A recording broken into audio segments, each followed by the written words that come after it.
Telangana TET 8వ తరగతి భౌతిక శాస్త్రానికి సంబంధించి 100 బిట్లు ఒక వీడియోలో చేశాం. దాని కంటిన్యూషన్. ఇది పూర్వం రోడ్ల నిర్మాణంలో తారు రోడ్ల కోసం కోల్తార్ను వాడేవారు. కానీ ప్రస్తుతం దానికి ప్రత్యామ్నాయంగా వాడుతున్న పెట్రోలియం ఉత్పత్తి ఏది?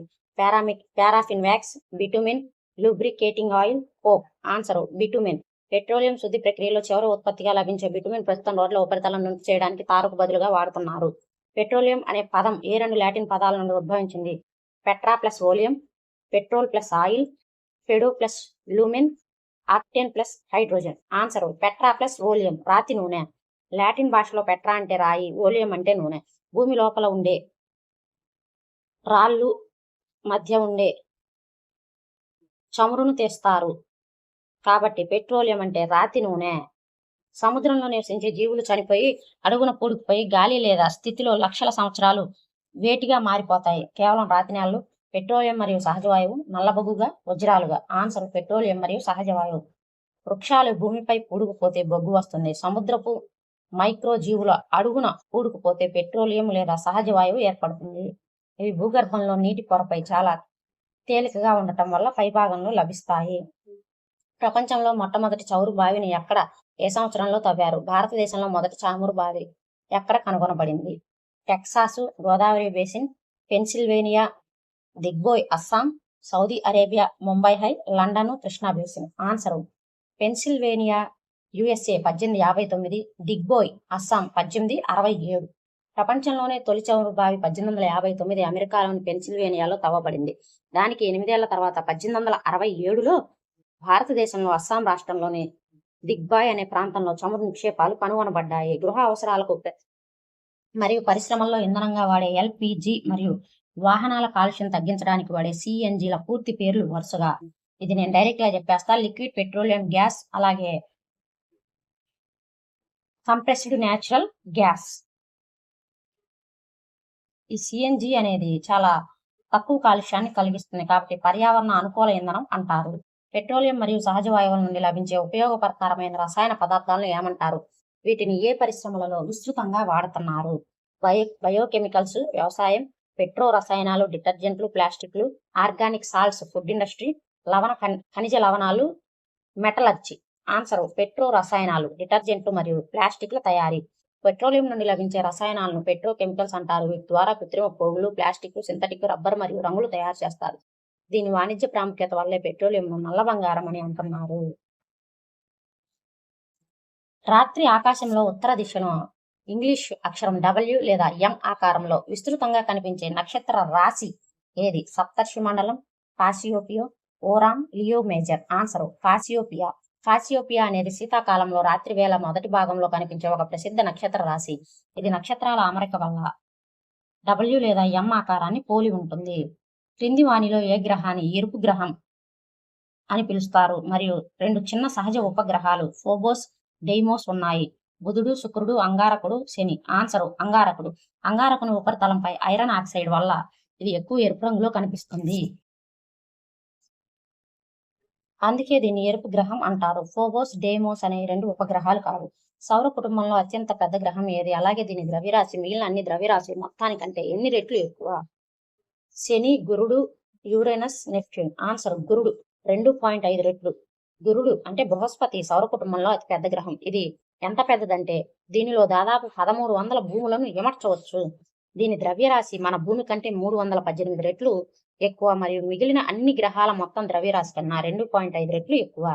నీటి కంటే తక్కువ సాంద్రత కలిగి ఉండి ఒకవేళ అంత పెద్ద సముద్రం ఉంటే అందులో తేలగలే విలక్షణ లక్షణం కలిగిన గ్రహం ఏది? యురేనస్, నెప్ట్యూన్, శని, గురుడు. ఆన్సర్ శని.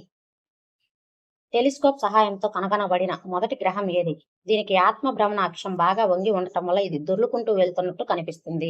శని, Uranus, Neptune, Pluto. Answer Uranus. Uranus గ్రహం విలియం హెర్షెల్ 1781లో టెలిస్కోప్ ద్వారా కనుగొన్నాడు. దీనికి ఆత్మ భ్రమణ అక్షం బాగా వంగి ఉండటం వలన ఇది తన కక్షలో దొర్లుకుంటూ ప్రయాణిస్తుందని భ్రమ కలిగిస్తుంది.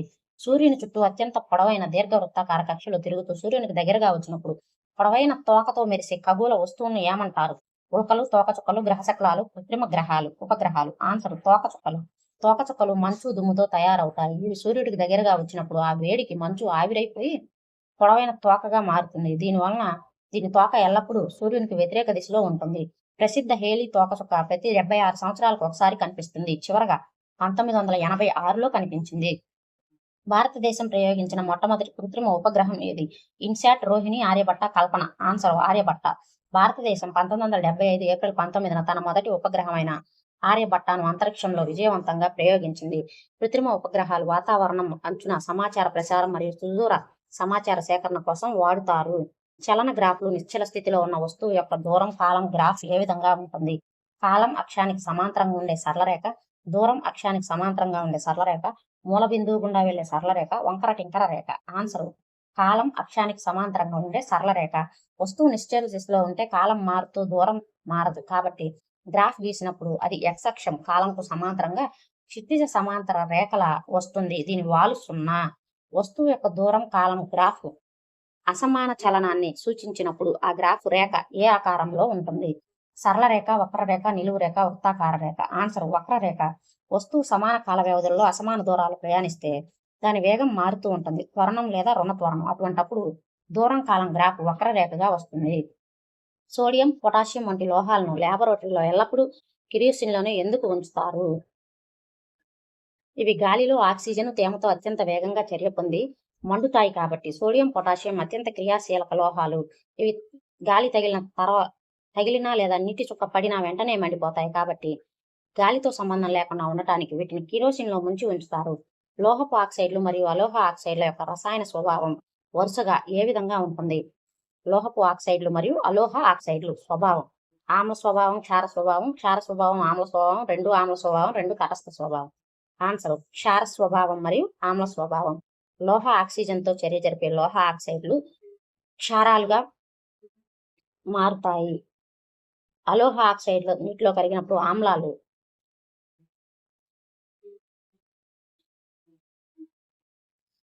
రాగి పాత్రలు ఎక్కువ తేమగల గాలిలో ఉంచినప్పుడు వాటిపై పలచటి పొర ఏర్పడుతుంది. ఈ పదార్థం రసాయనికంగా దేని మిశ్రమము? Copper hydroxide, CuH2, copper carbonate, CuCO3. క్రింది లోహాల క్రియాశీలత క్రమాన్ని పరిశీలించి సరైన అవరోహణ క్రమం అంటే ఎక్కువ నుండి తక్కువకి రాయండి. ఎక్కువ క్రియాశీలత ఉన్న లోహం దగ్గర నుంచి తక్కువ క్రియాశీలత ఉన్న లోహం వరకు. దీనికి డైరెక్ట్ ఆన్సర్ చూట sodium, zinc, ferrous, copper. Text book ప్రకారం లోహాల క్రియాశీలత క్రమాన్ని సోడియం ఎక్కువ క్రియాశీలత కలిగి ఉంటుంది. దాని తర్వాత జింకు, తర్వాత ఇనుము, తర్వాత రాగి. బంగారము, వెండికి అత్యంత తక్కువ క్రియాశీలత ఉంటుంది. కాపర్ సల్ఫేట్ CuSO4 నీలిరంగు ద్రావణంలో ఇనుప మేకు వేసినప్పుడు కొద్దిసేపటికి ఆ ద్రావణం ఆకుపచ్చ రంగులోకి మారుతుంది. ఇక్కడ జరిగిన రసాయన చర్య ఏది? సంయోగ చర్య, వియోగ చర్య, స్థానభ్రంశ చర్య, తటస్థీకరణ చర్య. ఆన్సర్ స్థానభ్రంశం. ఇక్కడ ఇనుము, రాగి ఎక్కువ క్రియాశీలత గల లోహం. అందువల్ల ఇనుము కాపర్ సల్ఫేట్ ద్రావణం నుండి రాగిని స్థానభ్రంశం చెందించి ఫెర్రస్ సల్ఫేట్గా మారుతుంది. ఇనుప మేకు రాగి పొరను ఎరుపు గోధుమ రంగులోకి జమ అవుతుంది. క్రింది వాటిలో ఏ అలోహాన్ని నిల్వ ఉంచుతారు? క్రింది వాటిలో ఏ అలోహాన్ని నీటిలో నిల్వ ఉంచుతారు? ఎందుకంటే ఇది గాలి తగిలితే చాలా వేగంగా మండిపోతుంది.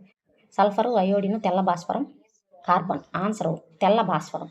ఫాస్ఫరస్ అత్యంత క్రియాశీలక అలోహం. ఇది గాలిలోని ఆక్సిజన్తో త్వరగా చర్య జరిపి మండుతుంది, కానీ నీటితో చర్య జరపదు. కాబట్టి సురక్షితంగా నీటిలో ముంచి ఉంచుతారు. మొట్టమొదట మానవ నిర్మిత ప్లాస్టిక్ ఏది? దీన్ని కనుగొన్న శాస్త్రవేత్త ఎవరు? Celluloid Alexander Park, bakelite Leo Henry Baekeland, nylon Wallace Carother, PVC Henry Victor. Answer bakelite Leo Henrik Baekeland. 1907లో లియో బేక్లాండ్ మొదట పూర్తి సింథటిక్ ప్లాస్టిక్ అయిన బేకలైట్ను తయారు చేశారు. ఇది ఒక థర్మోసెట్టింగ్ ప్లాస్టిక్. ప్లాస్టిక్ వస్తువులపై ఉండే రీసైక్లింగ్ ముద్రలో కోడ్ 2 మరియు కోడ్ 4 వరుసగా దేన్ని సూచిస్తాయి? PET, PVC, HDPE, LDPE, PP, PS, PVC, PP. Answer HDPE, LDEP. Plastic కోడ్ల పట్టిక ప్రకారం PET అంటే పాలీఇథిలిన్ టెరిఫ్థలేట్, HDPE అంటే హై డెన్సిటీ పాలీఇథిలిన్, PVC అంటే పాలీవినైల్ క్లోరైడ్, LDPE అంటే లో డెన్సిటీ పాలీఇథిలిన్. పర్యావరణాన్ని సంరక్షించడానికి పాటించవలసిన 4R సూత్రంలో లేని పదం ఏది? Reduce, reuse, recycle, remove. Answer remove అనేది లేదు. బొగ్గును గాలి లేకుండా గరిష్ట ఉష్ణోగ్రత వద్ద వేడి చేసినప్పుడు ఏర్పడే వాయు ఇంధనం ఏది? Water gas, coal gas, producer gas, సహజ వాయువు. Answer coal gas. బొగ్గును గాలి లేకుండా అమితంగా వేడి చేసినప్పుడు కోక్ లేదా కోల్ తో పాటు కోల్ గ్యాస్ ఉప ఉత్పత్తిగా వస్తుంది. దీన్ని పూర్వకాలంలో లండన్, న్యూయార్క్ నగరాల్లో వీధి దీపాల కోసం ఇంధనంగా వాడేవారు. పెట్రోలియం భూగర్భ పొరల్లో ఏ ఏ శిలల మధ్య సహజ వాయువుతో కలిసి నిల్వ ఉంటుంది? అగ్నిశిలలు, రూపాంతర శిలలు, అపారగమ్య అవక్షేప శిలలు, స్ఫటిక శిలలు. ఆన్సరు అపారగమ్య అవక్షేప శిలలు. శతాబ్దాల క్రితం సముద్ర జీవుల అవశేషాలు భూమి లోపల పొరల్లో పూడుకుపోయి అధిక పీడన ఉష్ణోగ్రత వల్ల పెట్రోలియంగా మారాయి. ఇవి నీటి కంటే తేలికైనవి కాబట్టి అపారగమ్య అవక్షేప శిలల మధ్య పై భాగంలో సహజ వాయువు, కింద భాగంలో పెట్రోలియం నూనెలు నిల్వ ఉంటాయి. క్రింది వానిలో ఏ ఇంధనం అత్యధిక క్యాలరిఫిక్ విలువను కలిగి ఉంది? ఎల్పిజి, బయోగ్యాస్, హైడ్రోజన్ వాయువు, పెట్రోల్. ఆన్సర్ హైడ్రోజన్ వాయువు. 1 కిలోగ్రామ్ ఇంధనం సంపూర్ణంగా దహనమైనప్పుడు విడుదలై వస్తున్న శక్తిని దాని కెలోరిఫిక్ విలువ అంటారు. హైడ్రోజన్ కెలోరిఫిక్ విలువ 1,50,000గా ఉంటుంది. ఎల్పిజికి అయితే 55,000. కొవ్వొత్తి జ్వాలలోని మధ్య మండలం ఏ రంగులో ఉంటుంది? ఇక్కడ ఎలాంటి దహనం జరుగుతుంది? నీలిరంగు, పసుపు రంగు, నలుపు రంగు, ఎరుపు రంగు. ఆన్సర్ పసుపు రంగు. అసంపూర్ణ దహనం. జ్వాల మధ్య మండలం పసుపు రంగులో ఉండి ప్రకాశవంతంగా ఉంటుంది. ఇక్కడ గాలి సరిపోక అసంపూర్ణ దహనం జరిగి కార్బన్ కణాలు విడుదలవుతాయి. ఇది మధ్యస్థ వేడిని కలిగి ఉంటుంది. ఒక పదార్థం దహనం చెందడానికి కావాల్సిన కనీస ఉష్ణోగ్రతను ఏమంటారు? కాంతి ఉష్ణోగ్రత, జ్వలన ఉష్ణోగ్రత, క్లిష్ణ ఉష్ణోగ్రత, బాష్పీభవన స్థానం. ఆన్సర్ జ్వలన ఉష్ణోగ్రత. ఏ పదార్థమైనా మండాలి అంటే అది కనీసం ఒక నిర్దిష్ట ఉష్ణోగ్రతకు చేరుకోవాలి. దాన్నే జ్వలన ఉష్ణోగ్రత అంటారు. ఇది తక్కువ ఉన్న పదార్థాలు పెట్రోల్, ఎల్పిజి చాలా సులభంగా నిప్పు అంటుకుంటాయి. వాటి దహనశీల పదార్థాలు అంటారు.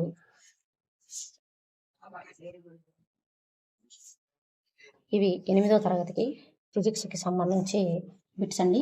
వీడియో నచ్చినట్టయితే లైక్ చేయండి, షేర్ చేయండి. అలాగే మన ఛానల్ని సబ్స్క్రైబ్ చేసుకోండి. Thank you for watching.